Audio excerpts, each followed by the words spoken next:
Tonight, we are going to talk about how we shot this issue here with one of these. The entire feature well, which in magazine speak are the big, beautiful photos in the middle of the magazine where there are no advertisements. And so to do so, we're going to bring out some guests. First, Alex Grossman, our creative director at Bon Appétit. Wow. Alex was shooting a bunch of videos today, so if his skin looks really good, it's only because he has makeup on. And then our ace photography team of Taylor and Jen, also known as Peden and Munk. If you read magazines, or food magazines in particular, or travel, you see a lot of their work because they're incredibly good at what they do. And they take beautiful photographs, and they take a lot of them, which as an editor will put Taylor and Jen on an assignment. And we're like, how did you guys take this many photos this quickly, and they're all good? And it's a good problem to have. Yes, Alex. Yes. Yeah, it's better to have too many good photos. So today, like I said, we're going to talk. I feel weird sitting down. I feel like I have to be the guy who's pacing on stage. So with this issue, how many people have read this issue? Has anyone seen it? Or a handful of people. That's good. Or good, like half the audience. So we wanted to do a food culture issue. And the feeling was kind of getting at, like, how the hell did food get so cool in the last couple of years? I mean, like, you see chefs and they're all like inked up with sleeves of tattoos. You go to Brooklyn and all the kids in Williamsburg are at Smorgasburg every Saturday eating all these amazing foods. You see Beyonce in her Yale lettered kale t-shirt. Even the president, when Obama was in town last year, like, he wasn't going to the Four Seasons. He went to Estella on East Houston Street. I mean, it's crazy. And so it's like, we wanted to explore how did food get to this point where it was such in the pop culture sphere, and it actually had become cool. It wasn't just for foodies anymore. So we decided to do a cover of, like, taking a picture of food at the table. And this was at Roberta's in Brooklyn, the amazing pizzeria restaurant in Bushwick. And then we started thinking, I was like, can we actually shoot a magazine issue with an iPhone? And I have no idea what you guys discussed or with whom, or how did you decide that this was something we could do? Well, of course, when you asked me that, I said, absolutely yes. You know, and you were like, really? I was like, well, maybe we should ask a couple people first. A couple people like these people who shoot for a living. But Alex and I, we were talking about how we have like a stable or a crew of like a core number of photographers that we use regularly in the magazine, and we follow them all on Instagram now, and they've all like that. It's such part of what they do, and how you guys have sort of adapted to it. And I mean, the other day we were looking at or a couple of months ago, I wanted to do a shoot in the magazine about sort of mise en place, how you put your little ingredients together to create a dish. And I remember grabbing a shot from your Instagram feed of like this tattooed arm reaching in, and I was like, can we, recreate a shot in the magazine from one of our regular photographers and basically get them to recreate it, but for the printed page of something that started off as a digital image on an iPhone screen. And I just think that that's so cool how inspiring iPhone/Instagram photos are now, where we get so much of our sort of like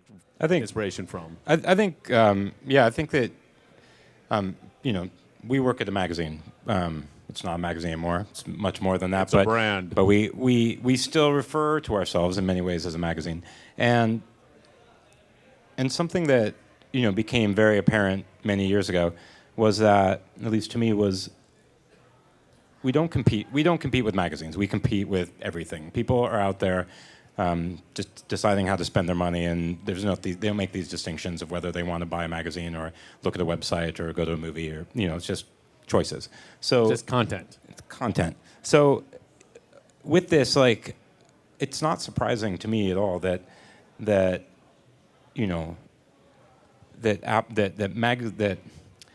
we are getting more of our ideas from other sources than other magazines. You used to look at kind of like if you were in fashion, what W or Vogue was doing, if you worked at Bazaar, and that kind of influenced some of the decisions you make. Yeah, we get way more of our ideas because the sheer volume of photography that's being taken. I mean, what's being taken on an iPhone, which is very much why we did this issue, what's being taken on an iPhone and posted onto social media apps and other places is like 99% of the food photography in the world. Like what we do is the tiniest amount. So just by sheer volume, you're going to get so many more ideas coming from other sources, especially social media. We look at every user of Instagram is looking at hundreds of photographs. And if you focus on food, you're looking literally at hundreds of food photographs a day. Like we publish 40 a month. Yeah. So yeah, inevitably, like we're way more influenced, I would say, by like outside sources than this, which is a big reason we want to do that. Is looking at her Instagram. Put it out. Sorry, I had to bust you. But you go to a photo shoot for a magazine, and everyone's just sitting around their iPhones all day. I mean, literally, the entire staff and crew, and in between shots, everyone's just checking stuff. You guys, I mean, it's interesting. If you look at Peden, what's your Instagram account? Peden Munk, PEDENMUNK. I mean, it's interesting. Can you talk about how your digital Instagram, iPhone photography has sort of evolved or matured? Because I think what your guys' account now looks like was different than when you originally first started posting on Instagram, and how you sort of matured on that medium where you were already very mature. Have you been stalking us? No. Yeah. How far did you go back? I started following you from the get-go. Can you just talk about that, sort of developing a digital style compared to a print style? Yeah, I mean, we use our Instagram as a way to let people know what we're up to and where we are in the world.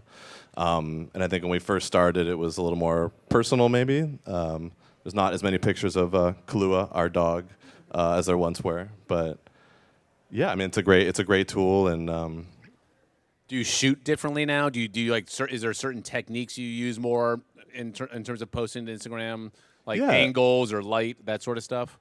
I mean, we try not to overthink it. We want to have fun with our Instagram and our digital presence. So it's all about just a great graphic shot that's very eye catching and that we think is going to get a lot of attention. Let's see. It's also I mean, both shooting with an iPhone, but also Instagram itself is its own medium, in a way. And so people have gotten so much better at it. Like the base level to be a pretty good food Instagrammer these days compared to like even a year ago is crazy. Yeah. Like the skill level is insane. I'm thinking how many good food Instagrammers, and it's a bit of an art, but there's also rules. Like we did a very fun 10 commandments to get a better Instagram photos. How many people here are like sort of devout food Instagrammers? You can be honest, it's okay. But there's a way to do it well, and it's funny if you follow people at Bon Appétit. Thanks to Grossman, we all kind of shoot the same way, and it's kind of overhead like that. It's usually natural light. If you use a flash, you will be fired from the staff. You can't shoot at an angle. There's like certain things you can do to get the shot right. I think you can learn those basic things pretty easily. And then if you want to take it to the next level, like Alex is a very good photographer and has more nuance and style, but the basic food shot like that, like you can learn, right? Yeah. I mean, yeah. You just stand over it. And make sure it's straight.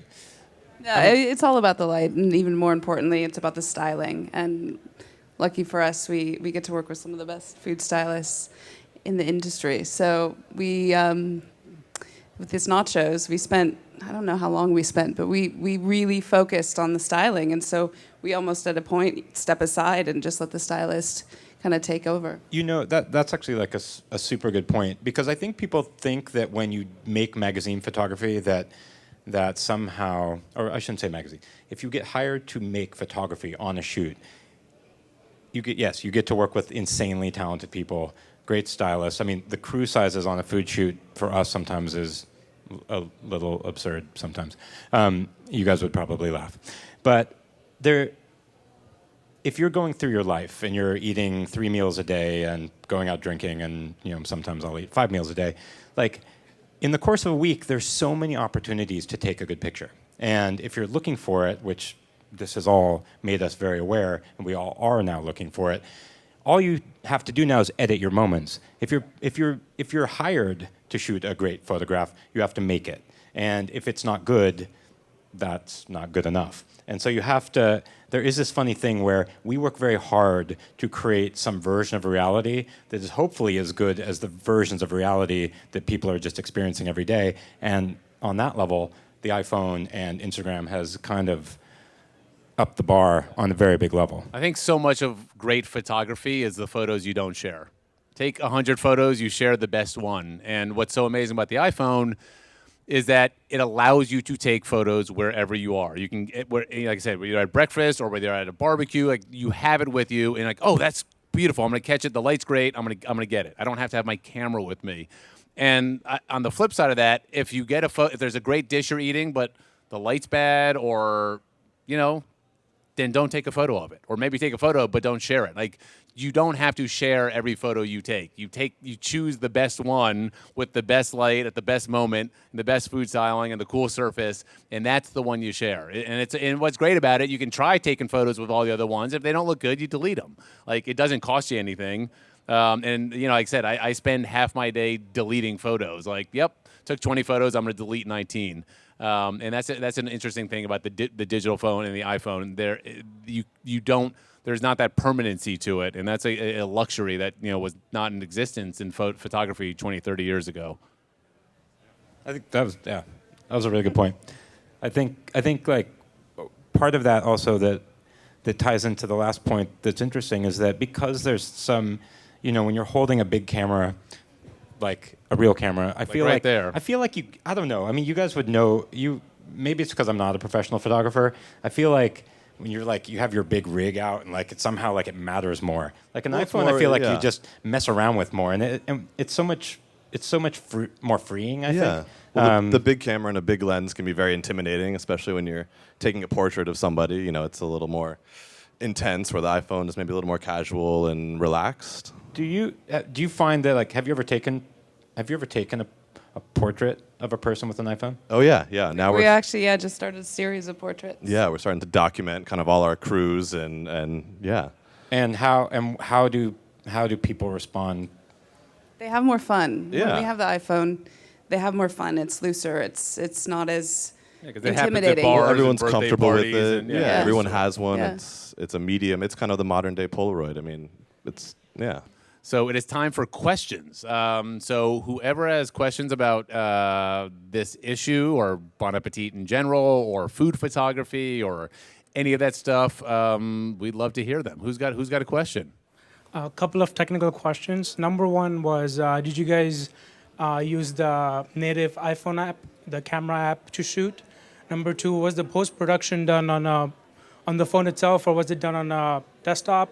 And third, did you guys use any artificial lights? Thank you.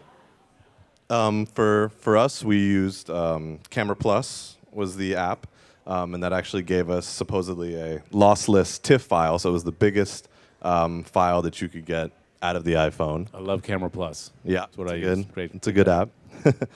We also used another app called Manual, which is similar, just lets you kind of override all the automatic settings. We did use continuous light. This is a RE HMI, an M18. So we wanted very bright light to get the best quality photo. And sorry, the second... In terms of where did you make adjustments? On the desktop or on the phone itself? We treated this, like we normally would a DSLR, which we tether, but we couldn't tether with the iPhone. There's no way to take the picture and have the image automatically go to the computer. So we would download the images, and then we did two variations for you, Alex. I think we did some in Capture One, which is the kind of normal tethering program we would use. So that's adjusting contrast and exposure. And then we also did some more like VSCO cam kind of film filters and gave them a different look, so it kind of had that Instagram Polaroid feel. So I mean, I can answer for like some of the other photographers. I think some did use kind of second or third party apps, I should say. Like a lot of it, I would say half at least, probably was shot though just straight in the native camera. I don't think many people manipulated the pictures in the camera. I think almost everyone, certainly everyone shooting still images like this one that was shot in the studio, everyone in that case didn't adjust. They almost always put it in the camera, into Capture One or into Lightroom. As for the lighting's actually like, the one technical part, which I'll make it fast, is that you have to remember with an iPhone, the lens is that big.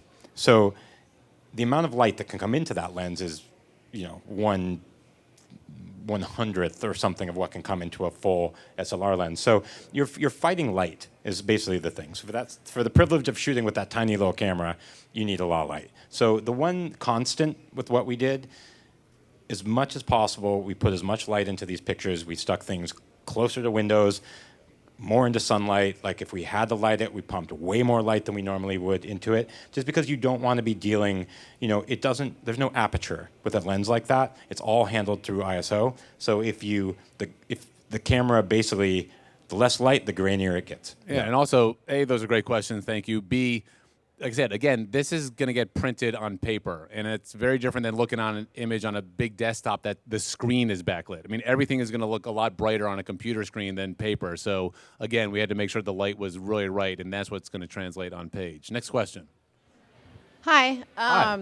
I think it's funny that you said everyone on your team kind of takes the same Instagram photos, and I would say that's kind of safe to say about a lot of just foodie and food interested people on Instagram, like the top down, the natural light, the like ice cream cone against a brick wall. She said ice cream against the brick wall, yeah. Yeah, Or sandwich, so yes. We've done that one. I think like it's interesting. So while that obviously does really well, and I'm totally guilty of it as well because I want to get the likes.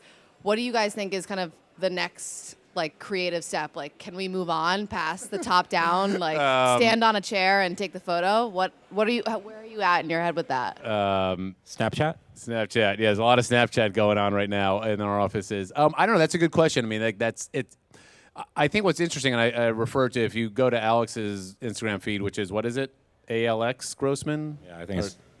Just if you search for Alex Grossman, and he takes really beautiful photos, and also like Elena Sullivan, one of our art designers on our staff. And the way you guys shoot, there's something just more nuanced, and also about it, the light feels a little different. And like I said, I think you and I can take that sort of photo because it's easy to copy, and you learn the rules.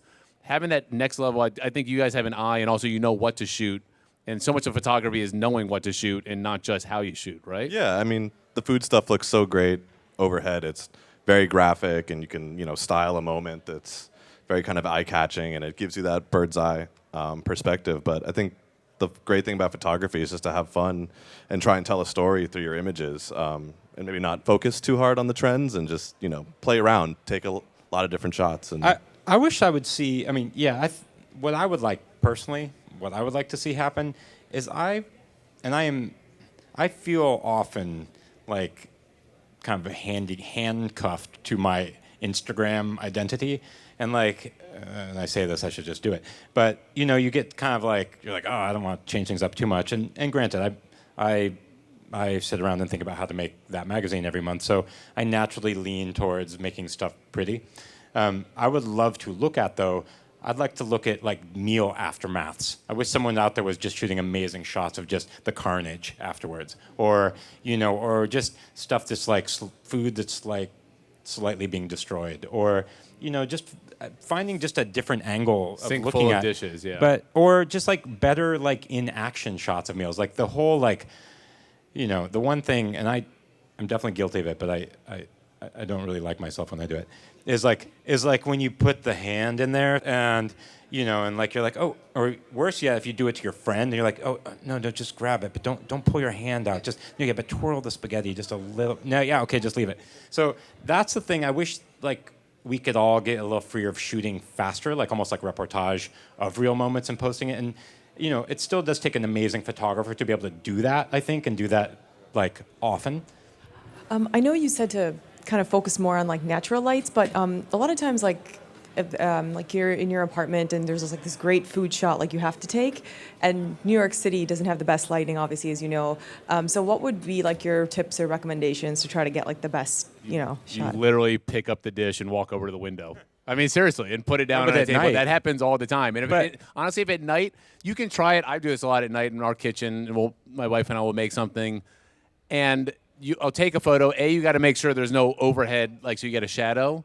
But B, it's like you just got to correct it afterwards and do as much as you can in post, right? yeah, or if you want to play with light, one of the cool things you could do is you could get that tripod mount that I got. I don't know if you have a tripod, but you could lock your phone off and you see the screen, and then you could take a desk lamp or any lamp and move it around and watch how the shadows change. Try lighting it overhead, try lighting it from the side. So you can play around with light in that way too.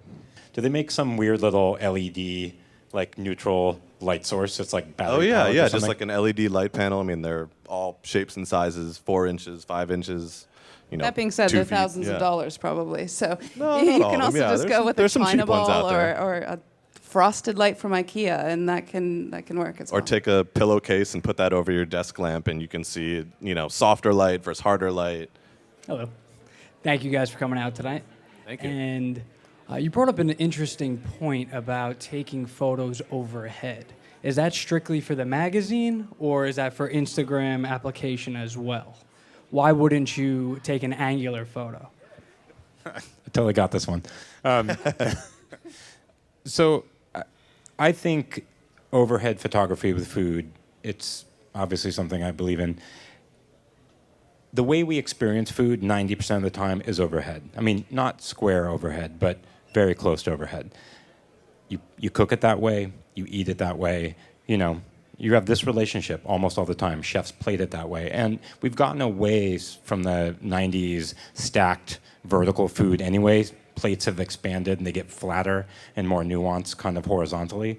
So I just don't think it's better. I mean, we have this kind of rule in our office, like you have to come up with a reason to not shoot it overhead. Like, which is usually means anything that's vertical, anything that you should see from the side, an ice cream cone, a hamburger, a sandwich, a layer cake. I mean, obviously, like when it tells... bottle of liquor. When it tells a story better, you should shoot it from the side.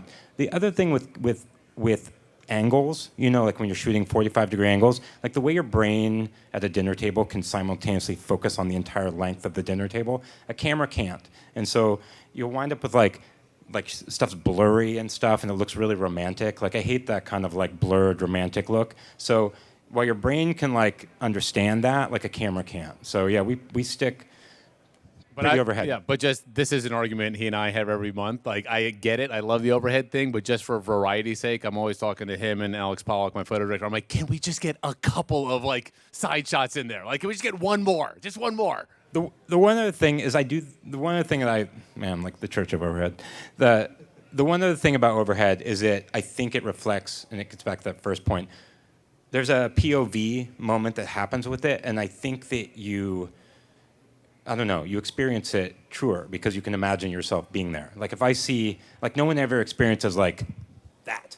You know, like that just doesn't happen ever. So if you're there and you're kind of looking at the bird's eye view of this plate of food, you much more easily put yourself there.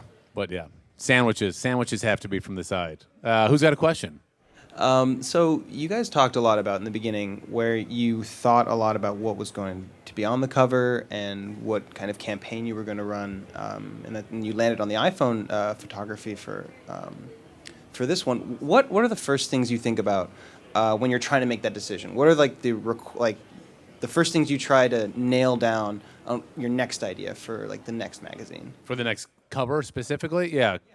Covers, like I will sort of, if someone puts out a bad cover in a magazine, I'll kind of like, that cover sucks. But at the same token, it's so hard to come up with a good cover idea every month. New York Magazine has that amazing one this week of the single women photo with the ring finger, and it's just like you see that, you're like, oh God, that's genius. But Alex and I with food photography, on Bon Appétit, we will every now and then put a person or a sort of lifestyle scene on there, but the subscribers, you go to a newsstand and 95% of the newsstand is celebrities on covers. And when they get their food magazine, they want food on the cover. They're like, I don't want Jimmy Fallon on the cover of my food magazine. I want a yummy plate of food. So it's like, A, you got to put food on the cover. B, you then have to shoot something that people immediately know what it is, whether it's pizza, whether it's a burger, whether it's pasta. You can't put something on the cover that's really creative and you're like, wait, what is that? And you have to be able to know what it is from 10 feet away at the newsstand. There's all these things. You want something iconic, recognizable, but also delicious, hopefully colorful, and it's tough. And it's just to hit all those beats every month. It's a challenge. And then you have to put type on top of the thing. And does the type go right over the photo? Does it go on the side? And then you've got to squish room in the side, and you got to make sure that the back, whatever the surface of you photograph on, allows for type. So yeah, it's a challenge every month. But ultimately, with he and I talk about my whole thing is like you got to know what it is, and you have to know what it is immediately. Like, oh my God, I want that ice cream cone. You know, inside you can get away with much more creative, sort of nuanced stuff. A cover, it needs to almost hit you over the head right from the get-go. So I guess, do you guys think that the explosion of food photography, which has kind of led to the concept of food porn, is good for food, or are you at all worried about it taking away from like the actual taste or ingredients? That I think it's great for I think food. it's great. I think it's. You know, I think people are becoming more knowledgeable, and I think that's what's most important. People are used to seeing things and learning about new food and different ways of styling or different restaurants that are out there at a much faster pace than I think that they ever have. And I think people are cooking more, which to me is exciting. Yeah, it's funny. It's like the food porn comment is interesting because I do think, I agree. People are just so much more knowledgeable about food and cooking and ingredients now and health and all that stuff. Where it's just there's this insatiable appetite for food knowledge, which is amazing. But it's funny about the food porn thing. If you have an Instagram account, and we can post these photos of these really interesting dishes, and you'll get like 600 likes. You post a photo of a piece of pizza, and you'll get like 3 times that. It's crazy. Pizza, burgers, anything gooey, anything with like syrup dripping off it always crushes it. And it's always usually the most like that primal urge sort of stuff. So there's that level of it's just kind of straight down the middle, yummy, gooey, cheesy stuff that always kills it. Yeah. Well, food is a necessity too. We all have to eat. So you don't necessarily always have to buy new clothes or fashion or something, but it's something that's constantly on your brain. So I think it's fantastic. I think it pushes chefs to look at food differently and plate food differently. I think a lot of restaurants get annoyed that people take pictures, but on the end, it's great. I think as long as you can forgive your friends and yourself for sometimes making a natural moment feel convoluted by taking pictures of it all the time, I just think you kind of just have to let it go. Like I hate myself half the time, and I'm just like, well, what are you gonna do? Just give me one it's only minute, getting worse. But ultimately, I think it's amazing that we are sharing these images. We're sharing this enthusiasm and this love for something that we all have a lot of respect and passion for, and I think that's amazing. And we can see what's going on around the world. You can follow Rene Redzepi from Noma, and he's in Australia right now, and you can literally know what he's cooking today and what amazing sea creature he's holding in his hand, and that's phenomenal. Or it's just, and sorry, no, we move on, but like that point also, like the fact that you get so much information, you also notice like what trends, you get exposed to new things, but you also see what plays well. Like even just what he said about like burgers, like if you're a restaurateur and you realize that like every damn person in the world is interested pretty much in 5 foods, like it might help you make better or just better certain menu choices. Or it's just, more knowledge, more stuff. Hi, I'm Valerie, and I am a food blogger and Instagrammer.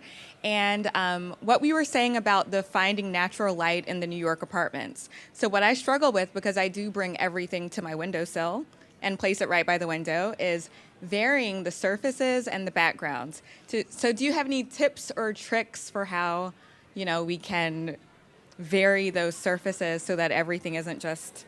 So if you're someone who posts regularly food and you want to sort of establish yourself as a food photographer or blogger, that's a good question. Like surfaces, which is not something I ever deal with on shoots. Try making your own. Yeah, we've made our own for years. Like what? Out of what? Out of things you can find in an art store, plaster or like paint. plaster Paris. Mix that with paint and then get like a trowel or spatula, and you can kind of create different textures and grooves.